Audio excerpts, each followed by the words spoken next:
Hello learners, welcome to management classes with Pallavi. In this video, I will explain you chapter 3rd of business studies class 11 part 2.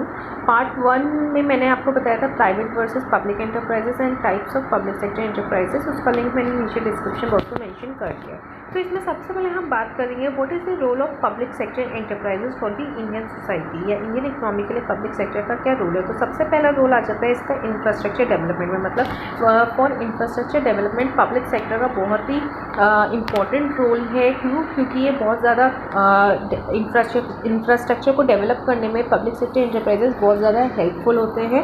क्योंकि एक तो इसमें बहुत ज़्यादा huge capital लगती है और ये लॉन्ग टर्म के हमारे जो प्रोजेक्ट्स होते हैं, ठीक है. तो प्राइवेट कंपनी इतनी कैपिटल भी इन्वेस्ट नहीं कर पाती, ना इतने लॉन्ग टर्म के प्रोजेक्ट्स को वो बेयर कर पाती. तो इसलिए पब्लिक सेक्टर का इंफ्रास्ट्रक्चर डेवलपमेंट करने के लिए बहुत ही इंपॉर्टेंट रोल है. सेकंड आ जाता है economies of scale. Economies of scale मतलब कि आप बहुत ही जाइंट स्केल पर प्रोडक्शन कर रहे हैं, जिसकी वजह से आपकी जो कॉस्ट है वो लो होती जा रही है. तो बहुत सारी ऐसी पब्लिक सेक्टर एंटरप्राइजेज हैं जैसे नेचुरल गैस एंड पेट्रोलियम, ठीक है. ये लार्ज स्केल इंडस्ट्रीज़ हैं जो बहुत ज़्यादा इकोनॉमीज ऑफ स्केल इंजॉय कर पा रही हैं. मतलब उनका प्रोडक्शन जो है वो बहुत ज़्यादा हो रहा है, जिसकी वजह से जो कॉस्ट है वो कम होती है उनकी, और इस वजह से कस्टमर को जो प्रोडक्ट है वो कम रेट में मिलता है और इन टर्न इकोनॉमी को ज़्यादा बेनिफिट होता है. थर्ड आ जाता है balance regional growth. Balance regional growth मतलब पब्लिक सेक्टर एंटरप्राइजेस ऐसा नहीं है कि सिर्फ अर्बन एरियाज़ में ही सेटअप हो रही है, बल्कि जो आपके रूरल एरियाज़ हैं या जो बहुत ही बैकवर्ड एरियाज़ हैं वहाँ पर भी पब्लिक सेक्टर एंटरप्राइजेस को सेटअप किया जा रहा है ताकि बैलेंस रीजनल ग्रोथ बनी रहे इन दी इंडियन सोसाइटी. नेक्स्ट है import substitution and export promotion. Import मतलब दूसरी कंट्री से अपनी कंट्री में आना. जब दूसरी कंट्री से अपनी कंट्री में सामान आएगा तो ऑब्वियसली बात है हमें उनको पे करना पड़ेगा. और एक्सपोर्ट मतलब अपनी कंट्री से दूसरी कंट्री में जाना, मतलब उनकी फॉरेन करेंसी हमारी इंडियन इकोनॉमी में आएगी, ठीक है. तो जो पब्लिक सेक्टर एंटरप्राइजेज हैं वो इस तरीके से बनाई गई हैं कि वो इंपोर्ट को सब्सटीट्यूट कर सके और एक्सपोर्ट को ज़्यादा से ज़्यादा प्रमोट कर सके. जैसे कि metals and mineral trading corporation of India हो गई, आपकी स्टेट ट्रेडिंग कॉर्पोरेशन हो गई. ये इनका मेन एम यही है कि एक्सपोर्ट्स को ज़्यादा से ज़्यादा एक्सपेंड करना, ठीक है. नेक्स्ट आ जाता है आपका role checking over concentration of economic power.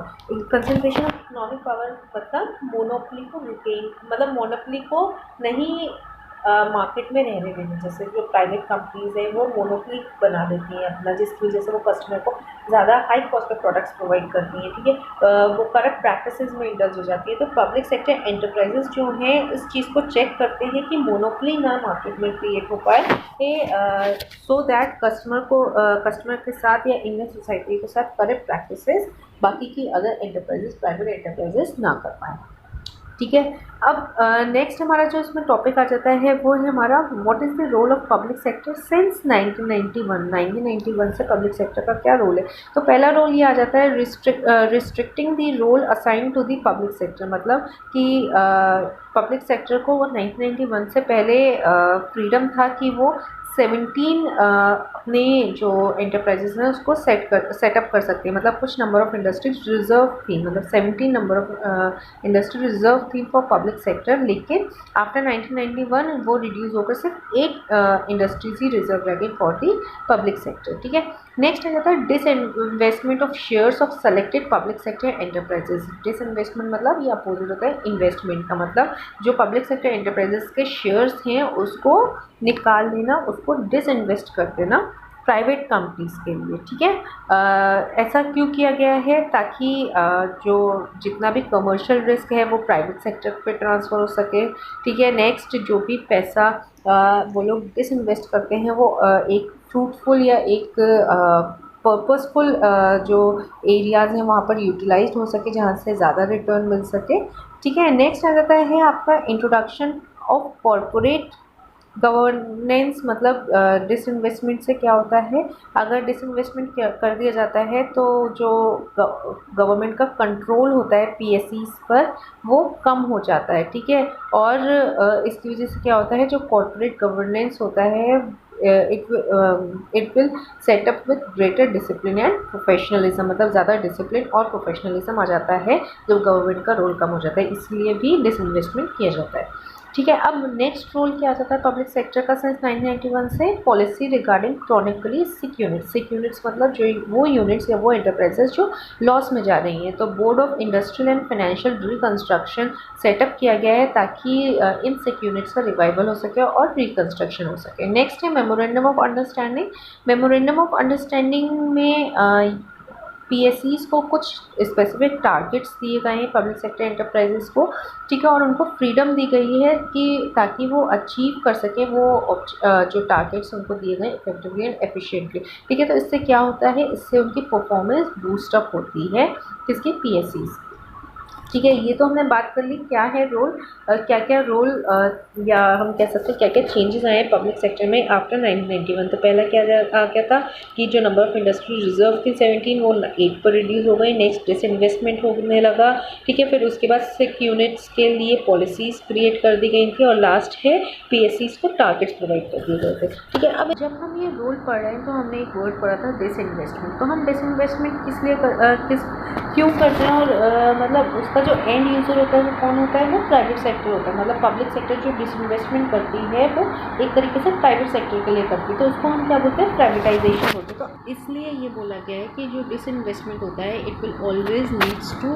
Privatisation. और हम दोनों प्राइवेटाइजेशन और डिसइन्वेस्टमेंट की बात करते हैं तो डिसइन्वेस्टमेंट जैसे कि मैंने आपको बताया क्या है, ये इन्वेस्टमेंट का अपोजिट है। मतलब कि जहाँ पर जो गवर्नमेंट है वो प्राइवेट सेक्टर को या तो अपने जो असेट्स हैं, शेयर्स हैं, वो सेल कर देती है या फिर लिक्विडेट कर देती है अपने असेट्स को। लेकिन डिसइन्वेस्टमेंट में जो मेजॉरिटी शेयर होता है वो गवर्नमेंट का ही होता है। मतलब वो जो भी प्राइवेट सेक्टर को देती है वो लेस देन 50% ही देती है, बाकी का जो शेयर होता है वो किसके पास रहता है, गवर्नमेंट के पास ही रहता है। और प्राइवेटाइजेशन की अगर हम बात करें तो इसमें अगर प्राइवेटाइजेशन होता है तो इसमें जो पब्लिक सेक्टर एंटरप्राइजेस हैं वो अपनी ओनरशिप को ट्रांसफ़र करती हैं प्राइवेट सेक्टर को। ये जो ओनरशिप है ये होनी चाहिए मोर देन 51%, यानी कि इसमें मेजॉरिटी शेयर किसका होता है, प्राइवेट सेक्टर का होता है। तो दोनों में डिफरेंस समझ में, डिसइन्वेस्टमेंट में किसका शेयर होता है, मेजर गवर्नमेंट कंपनीज का, और प्राइवेटाइजेशन में किसका होता है share, maximum private sector enterprises का, ठीक है। प्लस जो मेन ऑब्जेक्टिव की अगर हम बात करें तो प्राइवेटाइजेशन इसलिए किया जाता है ताकि फाइनेंशियल सपोर्ट प्रोवाइड कर सके, और डिसइन्वेस्टमेंट इसलिए किया जाता है ताकि वो जो रिसोर्सेज हैं पब्लिक के उसको एक अच्छे फ्रूटफुल एरियाज में इन्वेस्ट कर सके और वहाँ से एक अच्छा जो भी आउटपुट है या बेनिफिट्स है उसको रीप कर सके, ठीक है। तो ये ध्यान रखिएगा कि लेस देन 50% तो हमेशा किस में होता है, डिसइन्वेस्टमेंट में होता है। मतलब डिसइन्वेस्टमेंट में majority share public sector enterprises के पास रहता है और मोर देन 50% किस में होता है, प्राइवेटाइजेशन होता है। मतलब कि more than 50% of the share का जो ओनर होता है वो हमारा होता है इसमें प्राइवेट कंपनीज। अब नेक्स्ट स्लाइड पर मूव ऑन कर लेते हैं, लेकिन उस पर मूव ऑन करने से पहले अगर अभी तक से आपने मेरा चैनल सब्सक्राइब नहीं किया है तो नीचे जो रेड कलर से सब्सक्राइब लिखा है उस पर क्लिक कर दीजिए और बेल आइकन को प्रेस कर दीजिए ताकि मेरे चैनल से रिलेटेड लेटेस्ट नोटिफिकेशंस आपको मिलते रहें timely. Now comes our next topic which is global enterprises और MNCs, we can say multinational companies. तो जैसे कि हम देख रहे हैं ग्लोब में बहुत सारी कंट्रीज होती हैं, उसी तरीके से ग्लोबल एंटरप्राइजेस हैं एमएनसीज, वो कॉर्पोरेशन या एंटरप्राइजेस होती हैं जो डिफरेंट कंट्रीज़ में अपने यूनिट्स को सेटअप करती हैं, अपने प्लांट को सेटअप करती हैं, ठीक है। लेकिन उनका जो एक हेडक्वार्टर होता है यानी कि उनकी जो पेरेंट कंपनी होती है वो एक ही जगह स्टेबल होती है जहाँ से वो लोग बिलोंग करते हैं, ठीक है। और वो पेरेंट कंपनी या फिर हम कह सकते हैं उसका जो हेडक्वार्टर है वो बाकी अदर प्लांट्स के हेडक्वार्टर्स को देखता है, उनके एक्टिविटीज़ को कंट्रोल करता है। जैसे कि फॉर एग्जांपल इंडियन कंपनीज जो हैं वो ग्लोबली अगर सेटअप करती हैं अपने प्लांट्स को, जैसे यूएसए करती हैं, यूएसए में, चाइना में, नेपाल में, यूरोप में, ठीक है। तो ये क्या है, ये डिफरेंट कंट्रीज़ हैं। यहाँ पर अगर इंडियन कंपनी अपना बिजनेस को सेटअप करती है तो हम क्या कहेंगे कि वो कंपनी एमएनसी है या फिर वो ग्लोबल एंटरप्राइज है, ठीक है। उसका हेडक्वार्टर कहाँ पर होगा, इंडियन कंपनी है तो हेडक्वार्टर कहाँ पर होगा, ऑब्वियसली बात है इंडिया में ही होगा, ठीक है। अब वो इंडियन कंपनी जो है बाकी अदर जो उसके प्लांट सेटअप में डिफरेंट कंट्रीज में उसको कंट्रोल करती है। तो बात करते हैं अगर फीचर्स ऑफ ग्लोबल कॉर्पोरेशन, तो ह्यूज कैपिटल बेस का मतलब ये होता है कि ये अपनी गुडविल से इंटरनेशनल बैंक से इजीली जो मनी है, जो कैपिटल है उसको बोरो कर सकते हैं। नेक्स्ट है फॉरेन कोलैबोरेशन।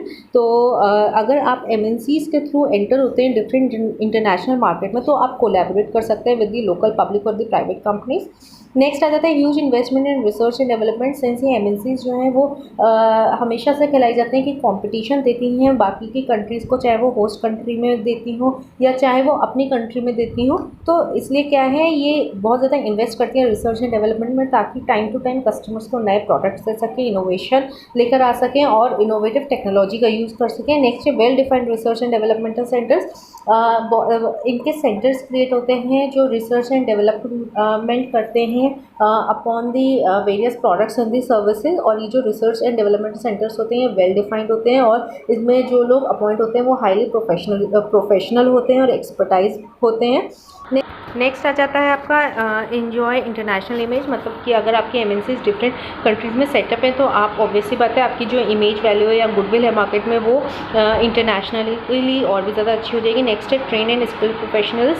सिंस ये जो एमएनसीज हैं ये कॉम्पिटिशन देती हैं, कस्टमर को वाइडर चॉइस देती हैं, इनके पास well defined research and development centres होते हैं, रिसर्च एंड डेवलपमेंट डिपार्टमेंट होते हैं, तो इनके पास जो भी एम्प्लॉय होते हैं वो ट्रेन और स्किल्ड होते हैं और प्रोफेशनल्स होते हैं। नेक्स्ट है इफेक्टिव मार्केटिंग स्ट्रैटेजीज़। ये time to time effective marketing strategies को ऑप्ट करते रहते हैं ताकि ज़्यादा से ज़्यादा कस्टमर बेस अपना क्रिएट कर सकें और ज़्यादा से ज़्यादा प्रॉफिट अर्न कर सकें और कॉम्पिटिटर्स जो हैं उनको बीट कर सकें। नेक्स्ट है सेंट्रलाइज कंट्रोल। सिंस मैंने आपको भी बताया था कि इनका एक हेडक्वार्टर होता है, जो इनकी पेरेंट कंपनी होती है वही सबको कंट्रोल करता है, तो इनका जो हेडक्वार्टर है वो एक सेंट्रलाइज कंट्रोल रखता है अपॉन दी अदर यूनिट्स। ठीक है, अब बात कर लेते हैं मेरिट्स एंड डीमेरिट्स की मल्टीनेशनल कंपनीज के। तो मेरिट्स की क्या हो जाएंगे मेरिट्स? एम्प्लॉयमेंट अपॉर्चुनिटीज़ क्रिएट करते हैं। सिंस जैसे जैसे वो प्लांट सेटअप करेंगे उस प्लांट को रन करने के लिए उनको लेबर और मैन पावर भी चाहिए होगी, तो इससे क्या होता है ये लोग एम्प्लॉयमेंट अपॉर्चुनिटीज़ को जनरेट करते रहते हैं। Next brings advance and modern technology. इनके well defined research and development centres होते हैं, R&D डिपार्टमेंट होता है, तो वो टाइम टू टाइम रिसर्च करता रहता है मार्केट से और as per the changing needs and the demands of the customer वो नई और मॉडर्न टेक्नोलॉजी लेकर आते हैं। नेक्स्ट है वाइडर चॉइस टू कस्टमर्स। जब वो नई टेक्नोलॉजी लेकर आते हैं उनके दिमाग में होता है कंपटीशन को उनको बीट करना है, ठीक है, लार्ज स्केल प्रोडक्शन करते हैं वो, तो वो जो कंज्यूमर्स हैं उनको जो है वाइडर चॉइस प्रोवाइड करते हैं in terms of products and service. Next है integration with the foreign markets. Integration with the foreign markets मतलब ये है कि जो भी जिस भी होस्ट कंट्री में वो हैं तो वहाँ के जो भी लोकल कंपनीज है, प्राइवेट कंपनीज है, वो उनके साथ इंटीग्रेट होकर चलते हैं। ठीक है, नेक्स्ट आ जाते हैं डीमेरिट्स की। अगर हम बात करते हैं तो पहला आ जाता है transfer outdated technologies to the host countries. मतलब जहाँ पर वो उन्होंने अपना प्लांट सेटअप करा है वो उनके लिए क्या है, होस्ट कंट्री हो गई, तो जो टाइम टू टाइम रिसर्च करते रहते हैं और अपने लिए नई टेक्नोलॉजी लेकर आते रहते हैं और जो टेक्नोलॉजी उनके लिए आउटडेट हो जाती है वो ट्रांसफ़र कर देते हैं किसको, लोकल कंपनीज को वहाँ की। नेक्स्ट है कंसंट्रेशन ऑफ इकोनॉमिक पावर। ये जो कंपनीज हैं एमएनसीज ये कोशिश करती हैं मोनोपोली क्रिएट करने की और concentration of the economic power in their hands. ठीक है, तो उसकी ये लोग चाहते हैं कि मोनोपोली क्रिएट हो जाए और जो कस्टमर है वो सिर्फ उन्हीं का ही प्रोडक्ट खरीदे। ठीक है, तो इस वजह से क्या होता है कभी कभी वो लोग करप्ट प्रैक्टिसेस भी करते हैं। नेक्स्ट है exploitation of the natural resources. जिस होस्ट कंट्री में वो होते हैं उनके नेचुरल रिसोर्सेज को ये लोग कहीं ना कहीं एक्सप्लॉइट करते हैं। ठीक है, नेक्स्ट आ जाता है इन्फ्लुएंस इकोनॉमिक डिसीजंस। मतलब कि एमएनसीज जो हैं वो जो जिस कंट्री में वो लोग हैं, ठीक है, तो उस कंट्री के इकोनॉमिक और फिनेंशियल रिसोर्सेज को इन्फ्लुएंस करती हैं। सिंस इनके पास बहुत ज़्यादा पावर होती है, इनके पास ह्यूज कैपिटल बेस्ड होता है, बहुत बड़ी कंपनीज होती है, तो कहीं ना कहीं ये पॉलिटिकल अफेयर्स को और इकोनॉमिक डिसीजंस को उस होस्ट कंट्री की इन्फ्लुएंस करती हैं, उस पर इफेक्ट डालती हैं। Now next topic comes joint ventures. ठीक है, तो कभी कभी एक कन्फ्यूजन क्रिएट हो जाता है कि डिफरेंस क्या है जॉइंट वेंचर और मर्जर में।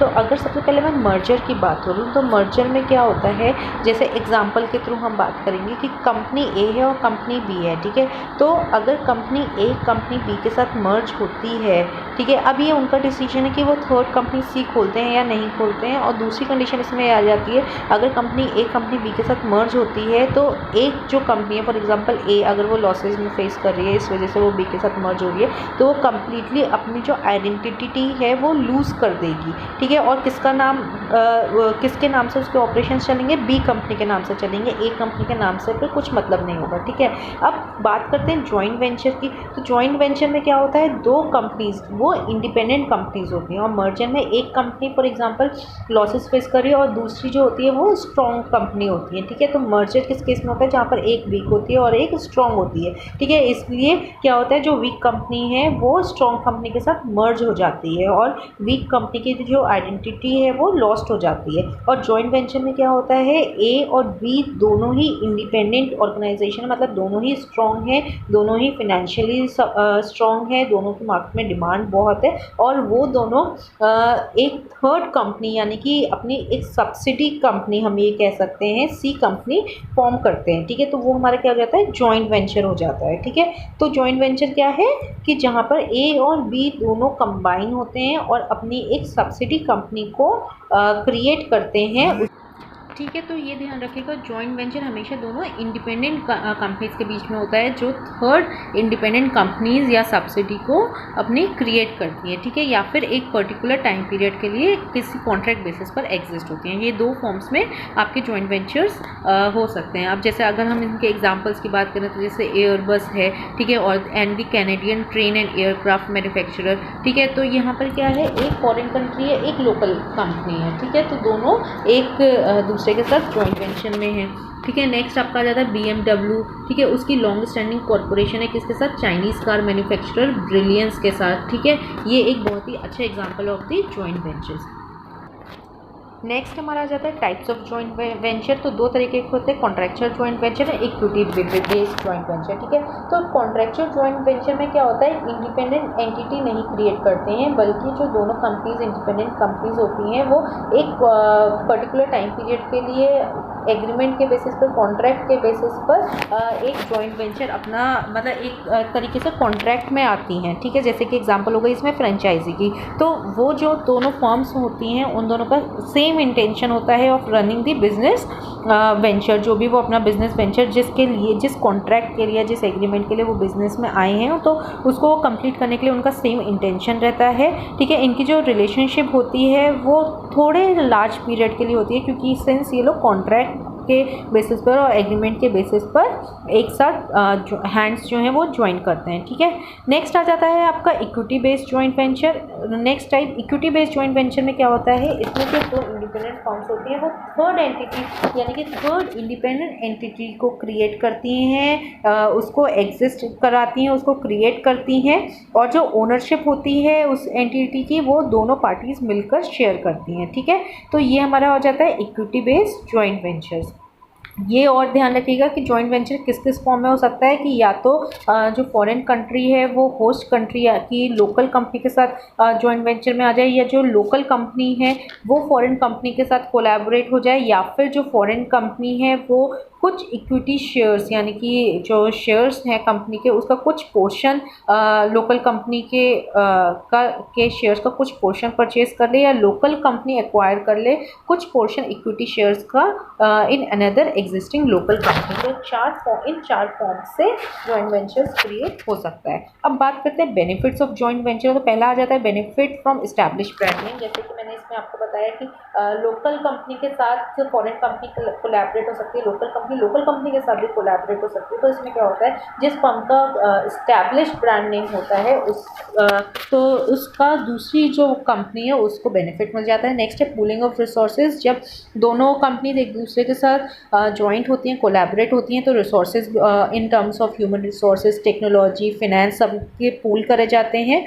नेक्स्ट है वाइडेंस द मार्केट बेस और ज़्यादा एक्सपेंड हो जाता है। जब एक ब्रांड नेम मिलता है तो उसके हिसाब से डिमांड भी जो दूसरी कंपनी है उसकी और ज़्यादा वाइडन होने लगती है और मार्केट बेस बढ़ने लगता है। नेक्स्ट है easy availability of new technology, new and modern technology. जो हमारी फिनेंशियली इंडिपेंडेंट जो हमारी ऑर्गेनाइजेशन जब वो कोलैबोरेट होती हैं, तो अगर एक कंपनी के पास बहुत ज़्यादा अच्छी न्यू टेक्नोलॉजी होती है तो दूसरी कंपनी को जैसे कि फॉर एग्जांपल फॉरेन कंट्रीज़ के पास जो टेक्नोलॉजीज़ होती हैं तो उसका इजीली जो लोकल हम होस्ट कंट्री की लोकल कंपनी है वो इजीली उस बेनिफिट को अवेल कर सकते हैं। नेक्स्ट है cheap availability of labour, labour भी बहुत इजीली मिल जाती है क्योंकि ब्रांड नेम भी मिल जाता है उस समय और रिसोर्सेज भी कंपनी के पास बहुत होते हैं, तो इस वजह से क्या होता है चीप रेट पे लेबर की अवेलेबिलिटी हो जाती है। और लास्ट हमारा इसका एडवांटेज आता है access to new technology, since competition इतना बढ़ता जा रहा है, नया इनोवेशन चाहिए डे बाय डे, ठीक है, नए प्रोडक्ट्स चाहिए, तो इससे क्या हो जाता है कि अगर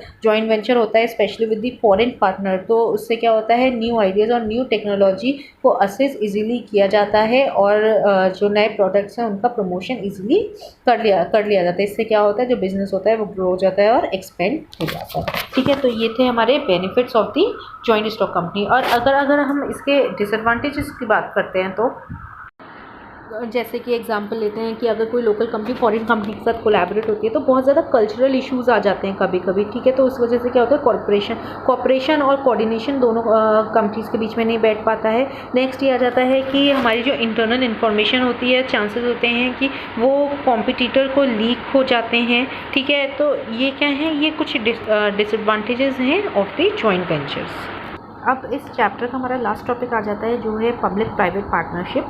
public private partnership as the name suggest कि जहाँ पर जो पब्लिक कंपनी यानी कि गवर्नमेंट कंपनी है और जो प्राइवेट कंपनी है दोनों हैंड्स ज्वाइन कर लेते हैं, तो उसको हम बोलते हैं पब्लिक प्राइवेट पार्टनरशिप। तो ये बेसिकली किस लिए किया जाता है कि जैसे जो बहुत सारे प्रोजेक्ट्स होते हैं जो लॉन्ग टर्म के लिए होते हैं, जो नेशनल इंपॉर्टेंस के लिए होते हैं, जिसमें ज़्यादा ह्यूज कैपिटल की ज़रूरत होती है, तो उस केस में क्या होता है कि दोनों पब्लिक कंपनीज और प्राइवेट कंपनीज दोनों जो हैं हैंड्स ज्वाइन कर लेते हैं। बेसिकली इसका जो मेन मोटिव होता है वो नेशनल इंपॉर्टेंस होता है, मतलब इकोनॉमी को बेनिफिट प्रोवाइड करना होता है। तो इसके अगर फीचर्स की बात करें तो पहला ये आ जाता है कि जो हाई प्रायोरिटी प्रोजेक्ट्स होते हैं, मतलब जो बहुत ही नेशनल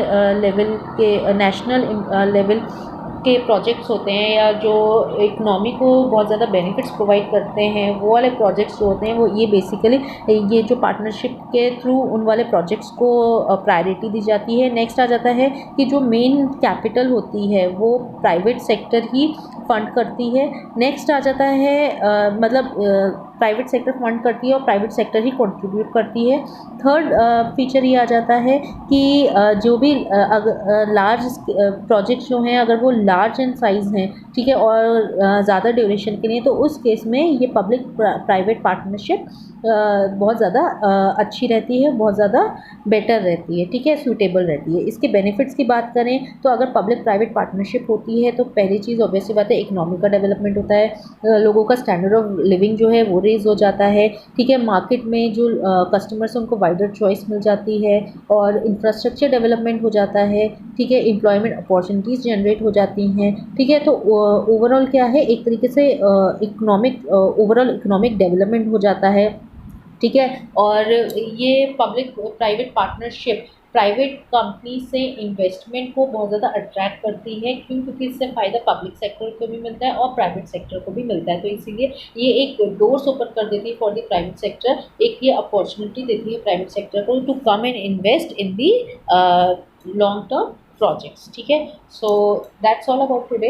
अब नेक्स्ट वीडियो में I will give you some important questions from this chapter. I hope आपको वीडियो समझ में आए तो प्लीज लाइक करें, शेयर करें, कमेंट करें कोई भी क्वेरी है, and don't forget to subscribe my channel. Thank you so much.